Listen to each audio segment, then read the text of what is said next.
جب کوئی مشکل آ جائے، بیماری آ گئی، کوئی قرض چڑھ گیا، کچھ ہو گیا. ایک صحابی ہیں امامہ رضی اللہ تعالیٰ عنہ، آئے، دیکھا نبی صلی اللہ علیہ وسلم نے، دیکھا ماما خیریت ہے، مسجد میں پہلے بیٹھے ہوئے ہیں.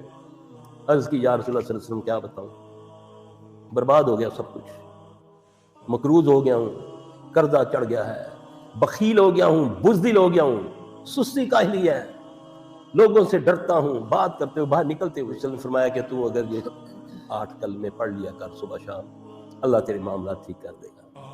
اللہ کے نبی نے دعا بتائی، تعویذ نہیں دیا. اللہم انی اعوذ بک من الہم والحزن واعوذ بک من العجز والکسل واعوذ بک من البخل والجبن واعوذ بک من غلبۃ الدین وقہر الرجال. یہ اللہ کے نبی کی دعا ہے. صحابی کہتے ہیں میں نے اس کو پڑھا، اللہ نے میرے معاملات درست کر دیا. ان کو یقین تھا، میں تو دعا مانگتے ہوئے بے یقین ہوں. حالانکہ اللہ سے جب دعا مانگو، ولم اکن بدعائک ربی شقیا، میں کس سے مانگ رہا ہوں؟ وہ میری رگے یاد کے قریب ہے، وہ ساری زبانیں سمجھتا ہے. تجھے نہیں آتی عربی کی دعائیں تو پنجابی میں بولو، پشتو میں، سندھی میں بولو، وہ جانتا ہے. تم مانگو تو صحیح.